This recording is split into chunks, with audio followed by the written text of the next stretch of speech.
that was Ronnie Montrose's solo in the first track, Rock the Nation, on their debut album, Montrose.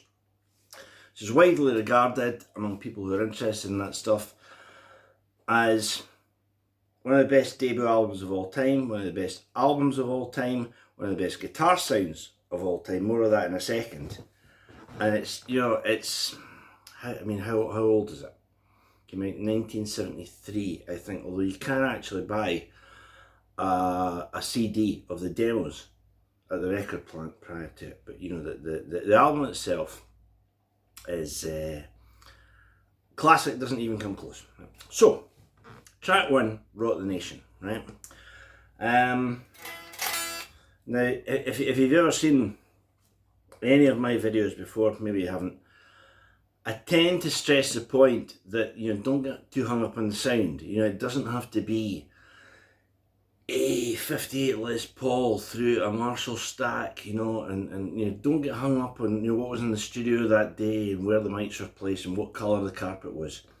You know, more or less you can get anything close on anything. And these days we have pretty good little practice amps. So, I'm playing today, this is a 98 Les Paul Standard. I got it second hand and it had two Alnico Pro 2s in it. I changed them out. This is a Montrose Super Distortion, a la Phil Collin. It's one of my favourite guitars. It's a really nice guitar to play. I'm playing through a Line 6 Spider, which is, you know, just a little practice amp. There's a bank of Marshalls about 10 feet away, but, you know, for the interests of recording a demo, I think the Line 6 is good, right? I've got it set on a pretty drivey sound.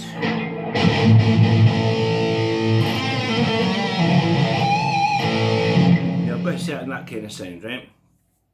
Now, Ronnie's Sound.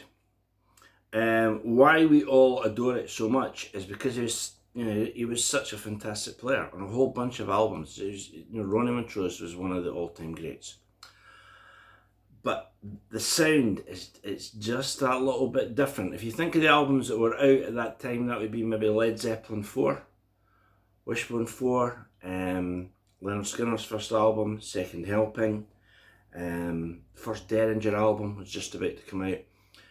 And Ronnie's sound on this is the sort of sound that, you know, that every guitar player, you know, says, I got to get that sound, you know. And what he had was a Les Paul. Well, you know, I've seen Ronnie play a Les Paul pretty much like this. It would be much older because the album was recorded in 73. As I say, this wasn't built till 98. But, you know, a Cherry Burst Les Paul Standard. And the amp that he played, he got at a yard sale, which I think is what in Britain, you know, we call a car boot sale. But you know, you get the picture.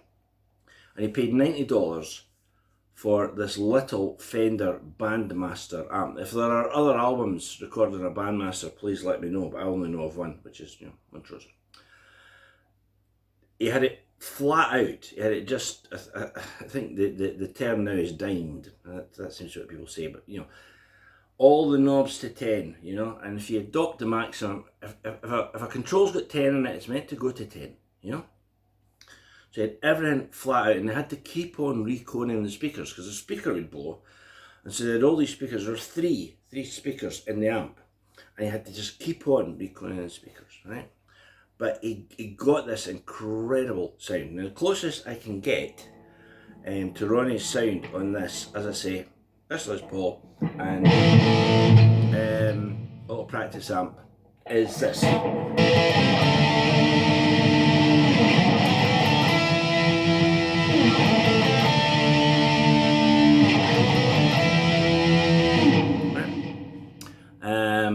It's that sound, you know.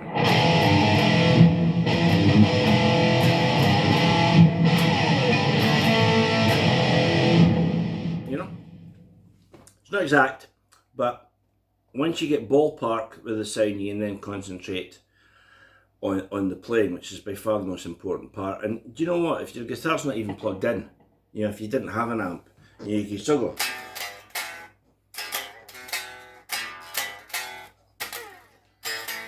You know, you can learn to play the stuff that way. So, on to the song. First song as I said, is Rock the Nation.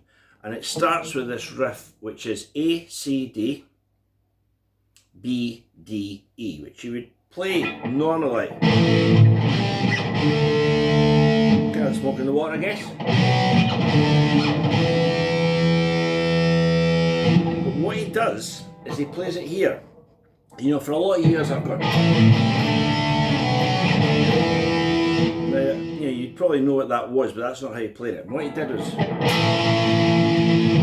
Right, so play an A and an E. And you know, put a vibrato on the chord. 6, 2, 3, 4, 5, 6.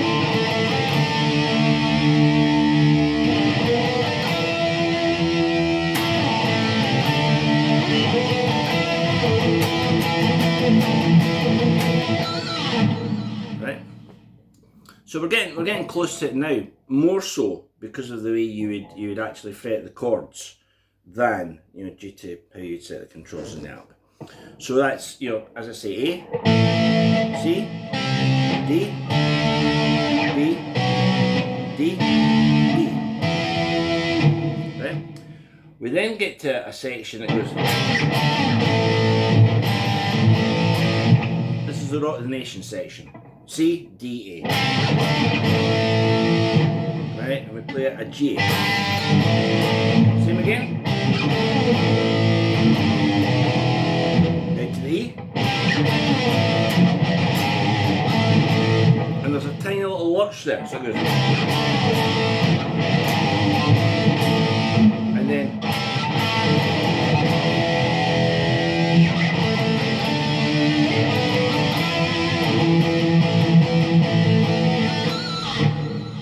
we're back into it, right?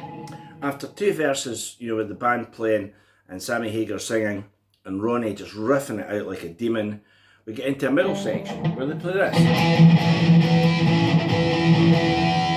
Right, that's a rock and roll, you know, it's an E chord with a 6. And then these arpeggios.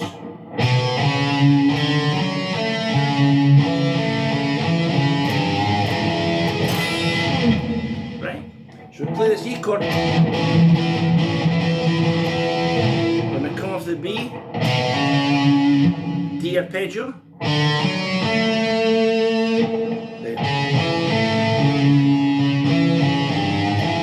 Right, so I played that wrong.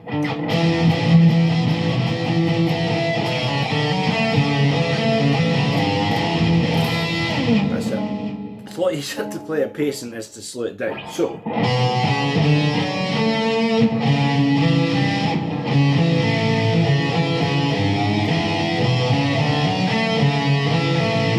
That's it, sorry. Right, start again, forget that bit.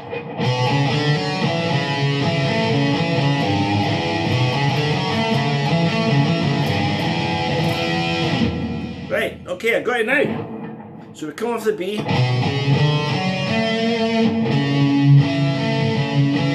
That's C sharp E, C sharp G.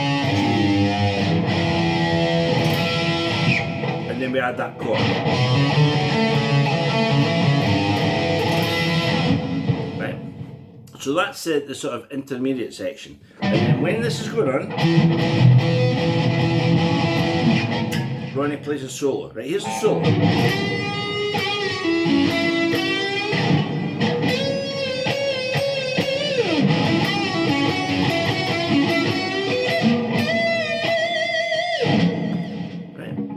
Over in seconds, but you know, it's a great solo. It's a really, really great solo. So what does he do? He plays.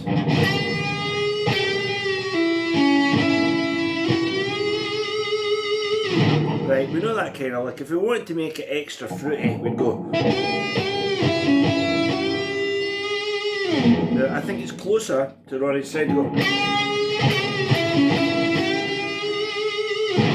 So that's the first lick. This time we're bending the B. And then same lick again.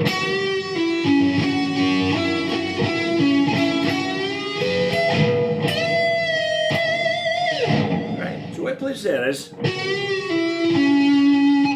bend the F sharp, I'm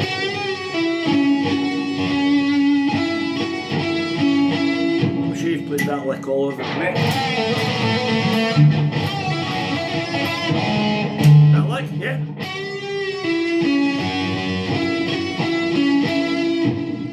And then, because we're still playing off a sort of C sharp minor tonality, an E major tonality, Ronnie plays this chord that, what you're actually hearing is, like an arpeggio, but he bends F sharp, right, and then plays the final note, the E note, right, and that is the solo. It's by in seconds, but you know, it makes the point. It's just absolutely a lovely bit of playing. So, forgive me for getting stuck in the quicksand on the arpeggios. That bit. But that's the song, that's the chords, and that's Ronnie's fantastic solo in the middle. It's an album that I think, you know, people will listen to, well, you know, it's 1973, it's 27 plus 21, it's 48. So I've been listening to it for nearly 50 years, and if the planet goes for another 50 years, I'm sure people will still be listening to Ronnie Montrose debut album, Rock the Nation. Okay, thank you.